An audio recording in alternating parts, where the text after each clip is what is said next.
حضرت عمر بن خطاب رضی اللہ تعالیٰ عنہ، ان کے زمانے کے اندر ایک امام مسجد تھے جو بار بار قرآن کی سورت عبسہ کی بار بار تلاوت نماز کے لیے کیا کرتے ہیں۔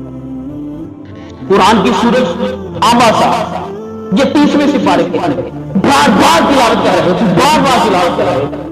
حضرت عمر بن خطاب رضی اللہ تعالیٰ عنہ نے اس امام سے کہا کہ کیا تجھے اس کے علاوہ کوئی اور سورت نہیں آتی؟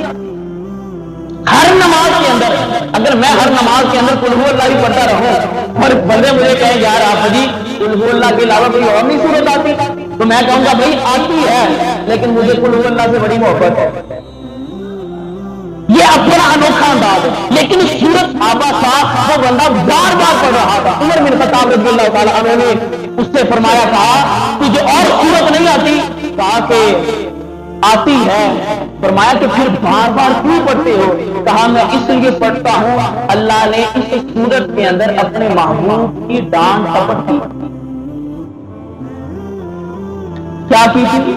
ڈانٹ ٹپٹ کی، آپ کو جھنجھوڑا ہے، نعوذ باللہ، یعنی بار بار سورت وہ پڑھ رہا تھا۔ تو عمر وہ سورت کا پس منظر یہ تھا، نبی کریم علیہ السلام بڑے بڑے جو لوگ تھے ان کو اسلام کی دعوت دے رہے تھے، اور ایک نبینا صحابی حضور کے پاس آئے اور آ کر کہنے لگے یا رسول اللہ صلی اللہ علیہ وسلم علمنی ما علمک اللہ، یا رسول اللہ مجھے بھی تعلیم دیجیے گا جو تعلیم عرش کے مالک نے محمد کو عطا فرمائی، مجھے بھی دیجیے گا۔ حضور بڑے بڑے لوگوں کو دین کی طرف مائل کر رہے ہیں، لیکن ان کو پتا نہیں تھا کہ حضور کیا کر رہے ہیں۔ لیکن کیا ہوا؟ حضور کے چہرے کے اوپر آثار ناراضگی آ گئے، آثار ناراضگی آ گئے۔ جب آثار ناراضگی آئے نا تو قرآن کی سورت یہ عبسہ اتری، عبسہ وتولی ان جاءہ الاعمی وما یدریک لعلہ یزکا، کہ اے محبوب آپ کو کیا پتا کہ یہ بندہ آپ سے کیا لینے کے لیے آیا تھا، اور آپ کیا جانے کہ اللہ نے اس کو کون سی پاکی کی دولت عطا فرمائی۔ تو یہ جملہ یعنی پس منظر تھا سورت کا، وہ بار بار پڑھ رہا تھا کہ اللہ نے جان ٹپٹ کی ہے اپنے محبوب کی۔ حضرت عمر بن خطاب رضی اللہ تعالیٰ عنہ گھر گئے۔ یہ میں سارے لوگوں کی توجہ لینا چاہتا ہوں، آج اس پرفتن دور کے اندر یہ دور پھر پلٹ کر آ چکا ہے۔ حضرت عمر بن خطاب گھر گئے، تلوار اٹھائی اور اٹھا کر اس کی گردن جو ہے تن سے جدا کی، اور تن سے جدا کرنے کے بعد آپ فرمانے لگے، فرمایا کہ تو مصطفیٰ کی توہین کر کے اس خدا کو راضی کرنا چاہتا ہے، تو مصطفیٰ کی توہین کر کے اور کس خدا کو راضی کرنا چاہتا ہے؟ فرمایا کہ اگر وقت لوں گا آپ سے، فرمایا کہ اگر تم نے خدا کی عبادت کرنی ہے تو مدینے والے مصطفیٰ کی محبت کے اندر، فرمایا کہ خدا کی عبادت کر رہا ہے اور مصطفیٰ کی توہین کر کے کر رہا ہے۔ آج کیسے لوگ آج پیدا ہو گئے کہ جو نماز بھی ادا کر رہے ہیں لیکن دل کے اندر توہین رسول موجود ہے۔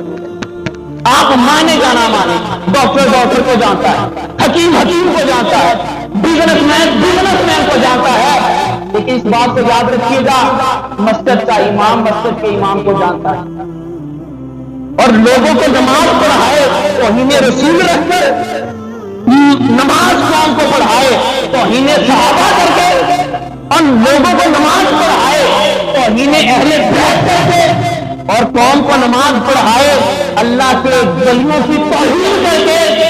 ہم ایسے امام کے پیچھے نماز قطعاً نہیں ادا کرتے، بلکہ ہمیشہ ہم نماز اسی امام کے پیچھے ادا کرتے ہیں کہ جس کے پاس توحید بھی ہو۔